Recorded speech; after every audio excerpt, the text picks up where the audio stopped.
and welcome back to the channel. I'm going to give you a little quick update on how I am finishing the 15-degree quilt block, which you can see right here that I decided to put a circle applique in the center of it. And I'm going to be using my Creative Icon 2 to do that. And what I have done is I have already created my circle applique in my Creative Icon. And what I am going to do is project onto the screen how I'm going to place this. And I'm going to go to Stitch Out. Okay. I'm going to attach my hoop. I have drawn lines and where my center is to kind of guide me where to place the center of this block. And I have my light turned down low so I can see the projection of this circle right here to help me line up what I'm doing. And because these blocks are open in the middle, there's going to be a little give and take. I am using my smallest hoop and 120 by 120, and I have that connected with my stabilizer in there. And I have set it up as an applique, so it's first going to do a stitch out for placement. And as you saw, I had this lined up in the center. Let me go back to that.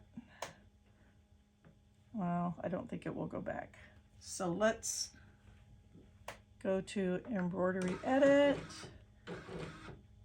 and cancel, remove the hoop, and go to Stitch Out, go to OK, and so right here where that is light is where that stitch out is going to be. And we're going to stitch out our placement line first.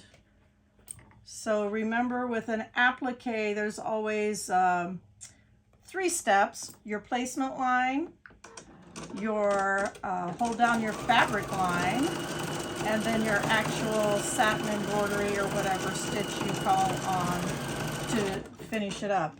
And as you can see, that's almost pretty perfect. It could maybe go this way just a hair, but I'm really not too worried about that at this point in the game. None of them are going to be 100% perfect.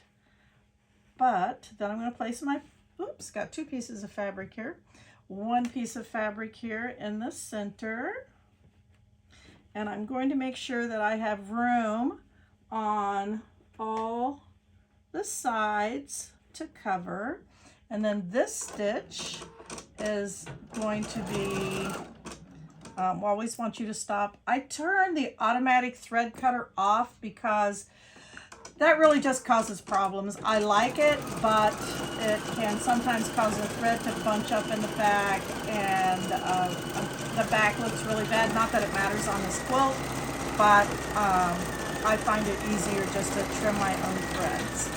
And so we'll go around twice for this applique placement, and then it will stop again and tell me to change threads again. Because remember, in applique, you have a thread change color between every step, so the machine knows to stop. So you're going to take it off the hoop, and then you're going to take your applique scissors and you're going to trim that fabric off. And if I was really good, I would play music now, but I don't know how to do that. So you're just going to have to listen to me struggle here moving this hoop around. But I did take a little bit of playing around. I had to look up a YouTube video. Always educate yourself on your machine, on the features it can do. I haven't got over to take any classes yet. Life's just really busy. but I do plan on that. But sometimes if you can figure it out on your own by watching a YouTube video or maybe just calling your instructor, that's good enough for me too. As long as I learn what I need to do. I'm going to put the hoop back on there.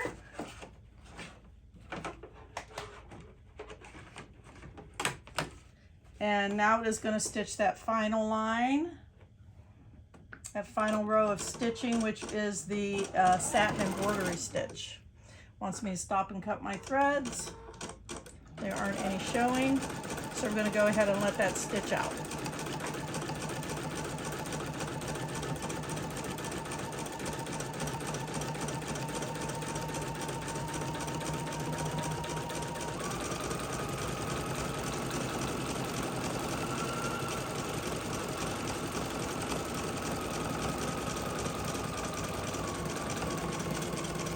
I lied, my thread is showing.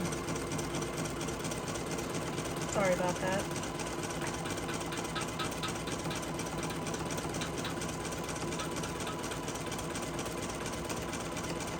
But I'm super excited to get these circles appliqued onto these blocks, and then I need to finish sewing the corners onto the four corners. And then I have decided I'm not putting a colored border strip between each block. I'm just going to sew the blocks together, and then I will put a border on the entire project. So we'll see what that looks like when I get to the next step.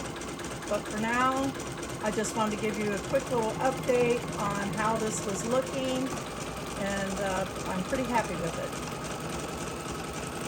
The machine has been stitching out wonderfully.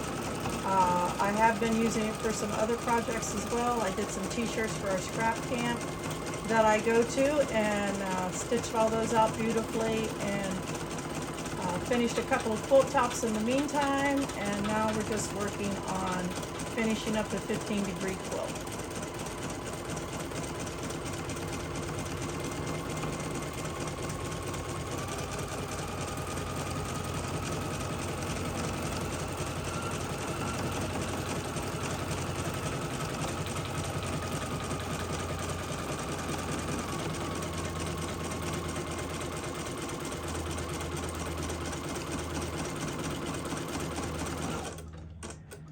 And she's all done, and I will pull my thread out here and trim it, get ready for the next block. And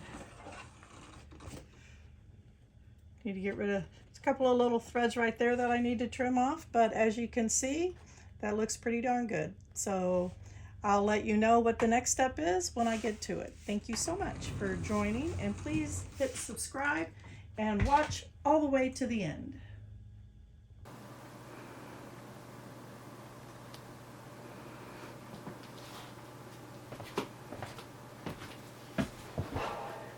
Hello stitchy friends, and welcome back to the channel. This is June already. The year is almost half over. It's going to be Christmas before we know it, and I cannot believe that.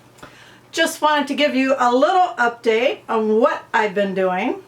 Mother's Day was an epic day. We put together a swing set for the grandchildren. It's a little wooden one, has two swings and like a little hammock swing. It has a little like playhouse area with a slide, and my daughter and son-in-law also helped put it together, and we got it all together in one day. And we did take a break, and we went out to eat for Mother's Day, and we went to a local restaurant called Epic Chop House, which is supposedly the most expensive restaurant in Mooresville. They had a wonderful Mother's Day buffet, and it was really, really good. Prime rib was to die for. The desserts were getting on the skimpy side by the time we got there, but they brought more out, and it was really great. The kids had a great time. The grandkids had a great time. It was a beautiful day. So the swing set is installed. We have worked on it one time to get it level. In North Carolina, everything's on a hill. My backyard is hilly. We picked the most level spot, but it still needs to go a little bit up on one end and a little bit down on one end. And so we got some blocks and we put under that, And it's almost level. It's not 100%. We need to work on the other end and lower that end a little bit, which requires digging a little bit more into the ground. But for now, it works fine. So we were super happy that we got that done. As you can see, and I posted a little video of the finished quilt top at the beginning, the 15-degree quilt top is done. All the blocks were done. I chose to put a circle in the center, and I put sashing between the blocks, and I put a border on it. Now this is a Quilt of Valor quilt, so it will go to the Quilt of Valor group, and they will put backing on it, and they will quilt it, and then I will take it back and put the binding on it to finish it up. And then it will be distributed sometime once it's done. I know we have presentations throughout the year that we do. I know we have a big one in November at our Quilt Guild, but this is what's going to be done. A few hints about these blocks. These are strip piecing right here. You sew your strips together, then you use a little 15-degree ruler and you cut them, and then you sew them back together.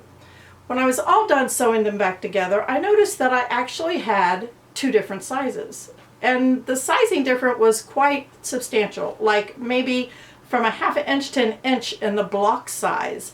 And I really don't know why. I sewed it on the same machine. I used the same 1/4 inch foot. I sewed it the exact same way. I pressed all my seams the same way. I really don't know why it came out with such a difference. So some of these blocks had to be cut down a little bit, and some, in order to get them all the same size, I had to cut the bigger ones down to match up with the smaller ones. The only situation that caused is here you have a nice gap between your border. This would be as it should be, but then on some of them right here, I lost a little bit of my point right here. This would have been one of the smaller ones. It also made a difference in the circle. So this circle would have very little, you know, fabric behind it, whereas this one had much more fabric behind it. I would probably have to make another one to see what caused the difference, but once you put the sashing on, you'll never know. And once it's quilted, there are no quilt police, so I count it as a success, and I also count it as a learning opportunity. Remember, everything we do needs to be a learning experience. Speaking of which, this quilt that I have shown you before, that is finished. This quilt I did with the AccuQuilt machine. I cut all my pieces using the AccuQuilt machine. Now, this is done. I have the backing. The borders are all on, and it's ready to quilt. My next learning experience is going to be learning to embroider my quilts with my embroidery machine. So what I have to do is determine this block size, and then my sashing and my borders. And what do I want, what motif do I want to put in there? I do have, I have a year's worth of Anita Good design, and this one is called The Quilting Traditions. So it has, shows you different sizes and borders that go throughout this book that you can use to hoop your quilt and then set it up for embroidery, and then it will do the actual stitching, and it will stop and stop within each block where you want it to stop and start at, and the same with the borders. You can also do continuous quilting on your embroidery machine, and there are several places out there that have designs for that as well. And that's simply you will hoop your quilt, and you will start here and end here, then you will rehoop at the end, and it'll start there and end here, and you go across like that. So when I get to that, which will be later this summer, I will definitely do some videos on that and show you that process. I'm super excited to learn it. I've watched some videos on it, and it's going to be a fun technique to learn, because I have this wonderful icon, Creative Icon 2, and I need to use it to the best of its ability.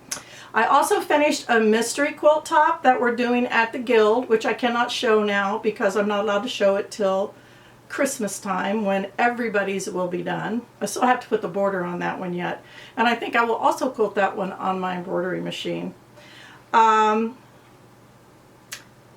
Couple new purchases in the quilting department. I just love this little puppy dog quilt that I'm going to be making some point in my life for someone very special who has lots of dogs. And my last scrapbooking retreat, my girlfriend was into making bags, and so I found this one on Etsy. She had made Alpen belt bag, and it's like one of those, it's not too big, it's not too little, your phone fits in it wonderfully. I have the webbing and the hardware and everything to make it. I just need to find the time to sit down and make it. And I imagine that would take me a day or two, depending on if I'm, if I'm working at 3 o'clock, then, it's going to take a little bit of time to get to that, but that's future plans. And those are my new purchases, really. I wanted to talk about StitchCon coming up, and I'm weekend B, and I'm super excited to go and see my old friends I met last year and make new friends this year.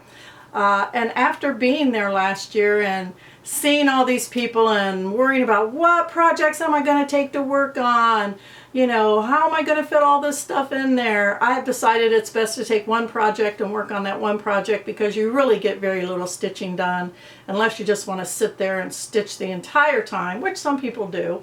But two things I'm definitely going to take are, this one I just bought. I showed you this last time, this cute little, it's a little Mill Hill kit. It's a little camper, and I already serged around my fabric, and it says, sometimes your journey will take you off of your path. It's all part of the same trip. And it's just adorable. I hope you can see that. I'm using my big camera, so I'm not sure how well that's going to focus. But super, super cute, and that's going to be my StitchCon start. So I'm super excited about that. The other one I want to take and work on, which I have not worked on, is the Blue Flower Happy Campers. I bought this last year at StitchCon, and I got this little part right here done, which I'm going to show you. And this is a really high count for me, but I do love it. I love the colors. I love the fabric. I just have to concentrate and count when I'm stitching. So that's going to be fun to work on. And speaking of working on things at StitchCon, there are a few things you need. I bought this last year after StitchCon, the Daylight Magnifier. Clips onto my Q-snaps and whatever. Great little magnifier. I also bought the Daylight rechargeable light, which I'm super excited to have this year. I've only actually had it out once or twice, and want to make sure I have my charging cord for that. And last year I tried to take my big alt light that sits on the table, and it was just way too big. It just was not worth it. I ended up putting it in the car. It took up too much room on the table, and I also took my table stand, too much room. I'm going small and compact this year. Another thing that I think is very important to have is a portable battery pack. There is electricity at each table, but depending on how much you're on your phone or how much you use your light, you might need to recharge your rechargeables. I actually have 2 of these. One's recharging as we speak, so it'll be freshly topped off, and then I'll recharge this one or top it off. I really haven't used them for a while. So I think those are really important to have for StitchCon. I will take my seat cushion to make my chair a little more comfy, and I will probably have a bag of snacks. I do not have anything to share with my table mates. Last year I did buy some thread counters. This year I have nothing, so just haven't got into it, and it's not required. I did do a smalls, super cute. I cannot wait to show you that after StitchCon. I don't want to reveal it now. It is Christmas themed though, and I am super excited about it. And I have been concentrating on doing some major stitching. So now I'm going to show you what, oh, also you need to take a new Q-snap with you to StitchCon. So I have a new one in case I need it. Show you what I have been working on. I told you last time I was going to concentrate on 3 things, and I'm really glad I decided to do that because it's just made my life so much easier. I am working on this one right here called The Storm for my grandson's bedroom. Historic Tall Ships by Stony Creek, and I have been working on that one and have got quite a bit done on the, I had this little area done, so now I've got this little area done, and some of the masts are coming into play. And that's been super fun. I will probably take this to StitchCon as well. It's super easy to stitch on. It's a bigger count and fun to work on. So I will probably definitely take this with me to StitchCon as well. So that's 3 projects. If I get tired of one, I can work on the other. The other thing I've been working on is a Heaven and Earth design called Raven Blue for my granddaughter Raven. And it is a raven all done in blues and purples. I love the colors in this. This pattern I have on Pattern Keeper. This pattern I do not, so that one's going to be easier to take. I will not be taking my Pattern Keeper with me. So I have got a lot done. I concentrated really. This is, I believe, one whole row right here, down to 100 and 10 blocks, and concentrated on getting all of this filled in. And I really, really love the colors. This has been fun to stitch on as well. Pattern Keeper makes it super easy, and it's just, I love the colors. It's just very, very pretty. I think she'll love it when I finally get it done. And the other big thing that I've been working on is my, I'm not sure if I had a picture before. This is a Heaven and Earth design. Will take me the rest of my life to finish. Don't mind the dirt on it. I think one of the dogs stepped on it, but this is California Dreamin'. And I do not know the name of the author at this point. But it's a little Airstream, and it is all things California. I love that it has the palm trees, the umbrella, and the chairs on top, the surfboard. You got a little campfire, you got a little doggy, you got your swimsuits hanging out, you got your tiki lights. I love all the colors. I love the brightness of it. I love the sunset, a little bit of the ocean in there. I am a camper at heart, and my heart is on the road, and that's where I always want to be. But if I can't be there, I'll be happy stitching about it. So this has come a long way, and this is 1 page down to here, to the bottom of 1 page. I don't know how far over I have to hit 1 page, but I filled in all this bottom and started all this. I'm actually stitching over 20 squares, so 2 rows. This is 2 rows, and this is 2 rows, so that's 40. So I've been getting all of this filled in, and you can see that the bird, the big parrot, is coming to life in there, and super, super cool. I have been experimenting with the away stitch, so I tie a little knot and stitch 20 blocks away, 25 blocks away from where I'm actually stitching at the time, and then go and fill in. And then I've been ending, actually this time around, with doing the pin stitch. Is that what it's called? I think. And let me know how you end and start your pieces. I'm curious. I'm still pretty new at this whole cross stitch thing. I mean, I have cross stitched before, but I'm not prolific as some of you have been doing it for years and have way more experience than me. How do you start your projects? How do you start your thread if you're using a single thread?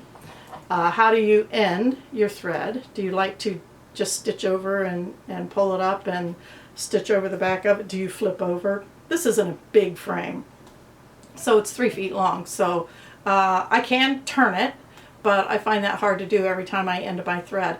I've tried to do the 10 blocks at a time, 10 squares at a time, and I'm, from my background, when my first few stitches that I did a long time ago when my kids were in high school, I took a thread and followed the thread. And so I find it really confining to just do 10 little stitches in a block or 10 squares or whatever you want to call it when there's more in this side. So I said, okay, I'll do 20. I'll do 20 stitches in a 20 stitch area and then work my way down. And I find it hard doing a hard stop on that line when I know there's more stitches on the other side, but I'm working on it. So let me know how you start your thread and end your thread. I really want to know. Another thing I'm really interested in learning is how to have neat stitches. It doesn't matter if you're stitching with one thread or two threads. How are you keeping your stitches consistent? Consistently the same size, the same look? Is it a tension issue? How tight you have your fabric, how tight you pull your thread?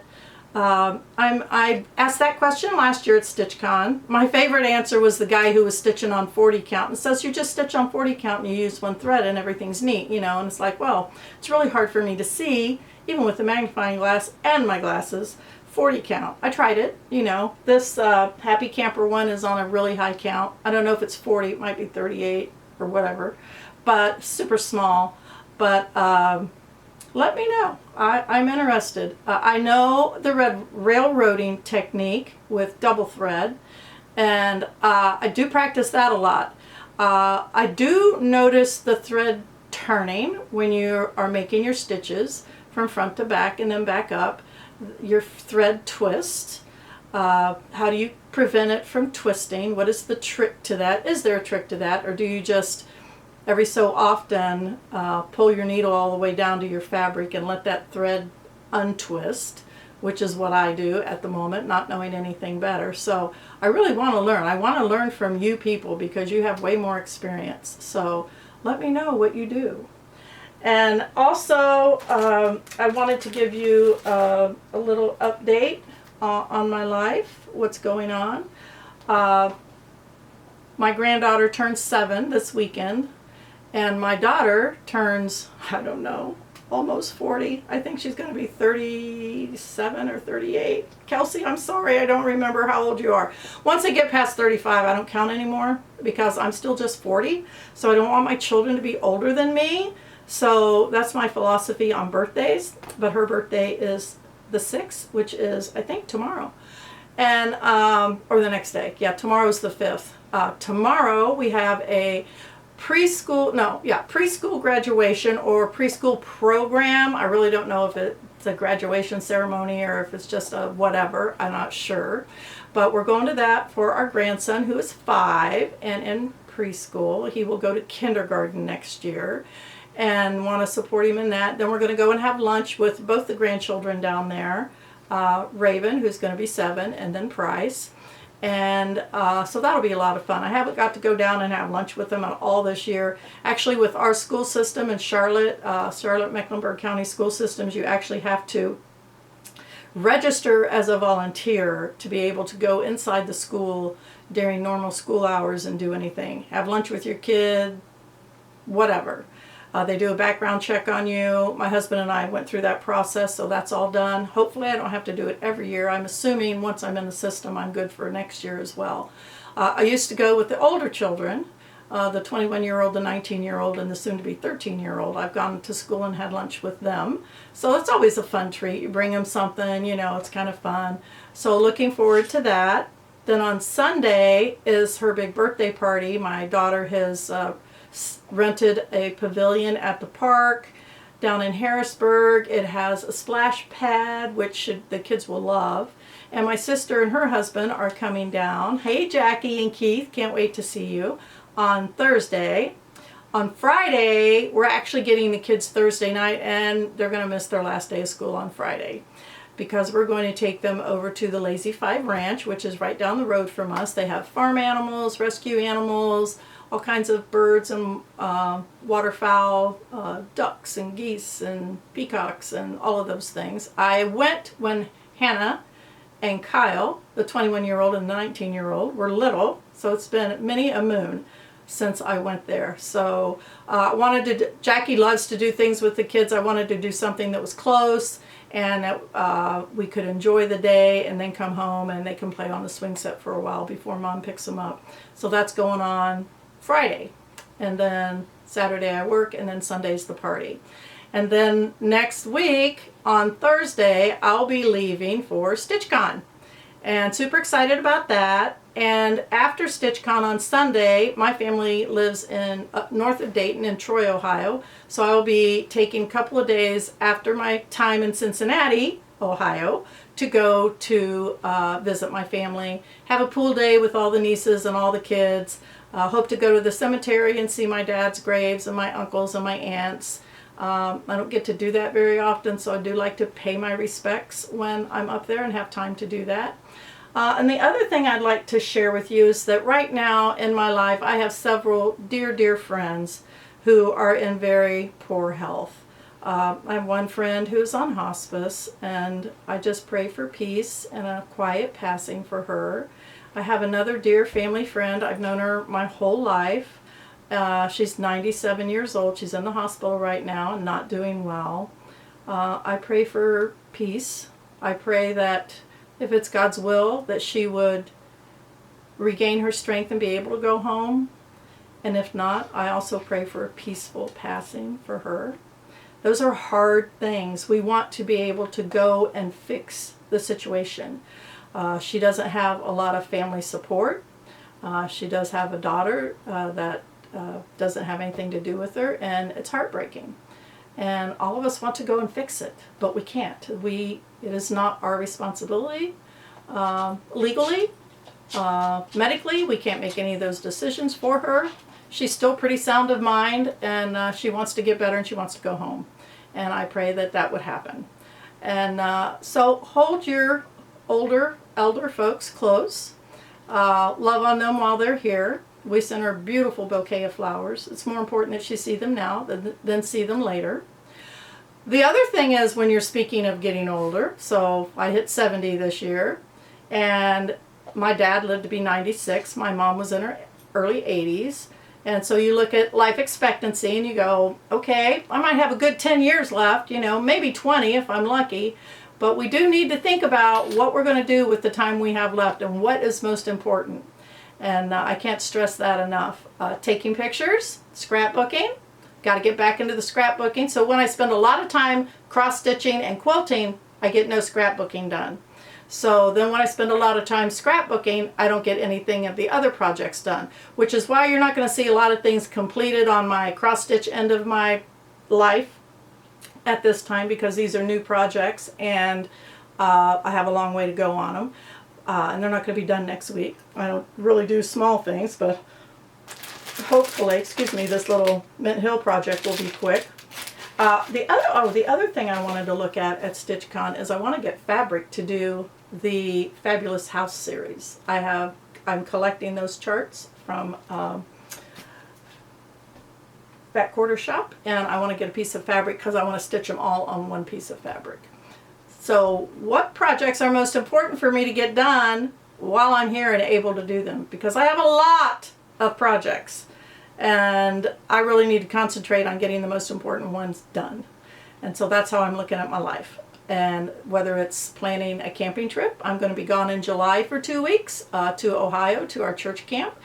I go almost every year. I did not go last year because my daughter was moving here from California, and I spent the month of July in California helping her pack up and watching the kids and actually flew home with the children, and while they drove cross country with the dogs. So that was a lot of fun. But I did not get to my beloved Beulah Beach, which is where I also do a craft retreat every spring and every fall. We had about 20 ladies join us in the springtime. I had quilters, crocheters, card makers, painters, traditional scrapbookers, digital scrapbookers, just a little bit of everything. We don't care what craft you do. If you're interested in joining a retreat that's very inexpensive, it's $150 for Friday night, Saturday night.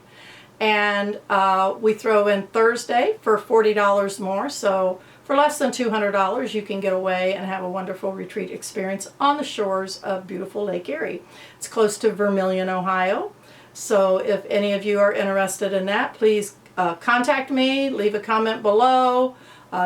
you know, direct message me, whatever it is you need to do. If you're interested in attending that, we do have limited space. And I'm expecting more than 20 this year because I've contacted like 5 or 6 new ladies that are in a local quilt guild that have expressed interest in coming as well. So I love my retreats. I kind of live and work for my little time that I get away.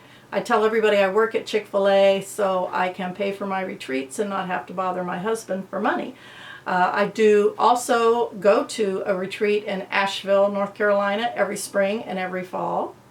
The dates for my retreat in Ohio are the end of September, the last weekend in September. I think it's 26, 27, 28, 29, whatever those Thursday through Sunday numbers are.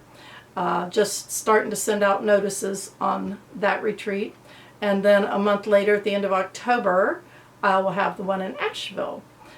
So those are a lot of fun. And then, of course, last year I added StitchCon as a cross-stitch retreat, which is also a lot of fun. So get out there, work hard, play hard, enjoy life. We all know it will come to an end. We do not know when. The number one question is, will you be prepared to meet your Maker? I am a Christian. I do believe in Jesus. I do believe in God, the Father, Son, and the Holy Spirit. And I'm not afraid of dying anymore. I used to be when I was young, but I got a son waiting for me in heaven, and parents up there as well, and I look forward to meeting Jesus one day. So I hope you've enjoyed what I've been working on. I cannot wait to show you what it's like to quilt a quilt on my embroidery machine. So that will be taking place probably not till after July. But we will get to that. Hopefully August and September will be the times to do that. It'll be super hot out down here, and it'll be time to stay inside the air conditioning, and I don't have any retreats in August at all, so that'll be fun. September, then I'm going away. I'm also going away with my sisters to a lake house in Georgia for a week. So that's 2 more weeks I'm gone. So super fun. But take care. Check in on your loved ones, especially the elders. Congratulations to all the graduates out there. My 19-year-old grandson graduated. He's loving life right now. He's working as a lifeguard and enjoying every minute of it. And my oldest granddaughter is traipsing around Europe right now with her boyfriend. Super excited for them. They have been to London, Paris, several cities in France. They are right now in Italy. Super excited to see them when they get home in about 10 more days and see all the pictures that she took and actually show her how to create her own scrapbook. So I think that'll be very important for her and her boyfriend's mom to do, so they can capture those moments and those memories while they're still fresh in their mind. So that's what I'll be working on this summer. What will you be working on this summer? Let me know. And until we meet again, have a great day. God bless. And don't forget to subscribe to the channel and watch all the way to the end to make YouTube happy. Bye.